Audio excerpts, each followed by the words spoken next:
Hi everybody, I'm Lindsay Ferrier from CafeMom, and this marks week 2 of our Moms Matter road trip. This week we are in Florida, and today we're actually in Pensacola, which is in the Florida Panhandle.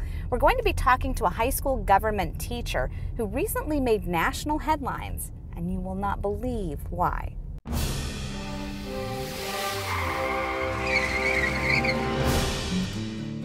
These students are still amazed by what happened to their favorite teacher last fall. It was awful. I couldn't believe it. I was just completely shocked. Just as she does every year, Dawn Quarles registered some of her students to vote. But this time, she got a phone call telling her she was facing a $1,000 fine for breaking a new state voting law. Her crime? She hadn't submitted the forms within 48 hours. When this happened, I told them from the very beginning, I'm going to fight this and I'm going to win. And at the end of the day, the right thing will have happened. You know, this is an unfair law. This, prohibits people from registering to vote. It prohibits teachers from registering kids to vote. And with a history of hanging chads and butterfly ballots, swing state Florida has been a hotbed of voting controversy during presidential election years. FSU political scientist Carol Weissert says with the passage of a new voter registration law in Florida, 2012 promises to be no different. We want people to vote. We want to make it as easy as possible to vote. But on the other hand, we don't want voter fraud. We don't want people voting who shouldn't be voting. We don't want people voting twice. We want people following the rules. So there's a natural tension here. The new law has 3 main parts. First, as Dawn Quarles learned, groups registering voters must turn in their forms within 48 hours or face huge fines. Second, the number of early voting days has been reduced from 14 to 8, and there can be no early voting on the Sunday before the election. Third, you can't change your address on the day of voting. Supporters say these new rules will reduce voter fraud, but critics say they target young voters who move around a lot and may be away at school on Election Day.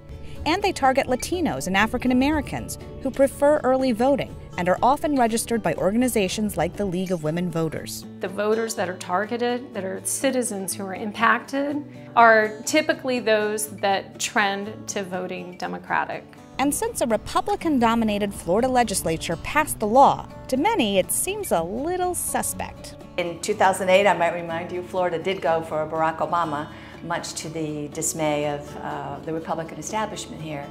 And so I think they don't want that to happen again. Leon County Supervisor of Elections, Ion Sancho, says the new law addresses a problem that isn't really a problem. When you look at the evidence from Florida, there is no voter fraud going on. We have 3 cases of convictions for voter fraud in the state of Florida in the last decade. Why does all of what's going on in Florida matter to a larger audience who's watching this and saying, well, that's Florida, it's not where I live? Well, actually, it's occurring in 31 states across the country. Every state that has a majority Republican legislature is embarked upon the same issue. Rebecca Sager says voters need to be aware of these changes because they could affect their ability to vote. It's really important that voters be more ready than usual. They might need to take extra steps to be sure that they can vote a regular ballot. While some state laws are in effect, others are being held up by lawsuits. In Florida, a federal judge blocked the 48-hour registration rule, saying it was harsh and impractical.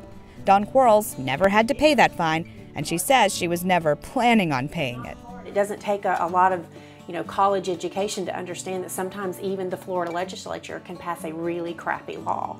And it's our job to step up and say, you've messed up here and you need to fix this and make it right. She's also not planning on changing her ways anytime soon. I will always register kids to vote. Clearly, new voter registration laws in Florida and across the nation could potentially impact the outcome of the election in November. With the candidates neck and neck in the polls, that old saying really holds true. Every vote counts. For CafeMom, I'm Lindsay Ferrier.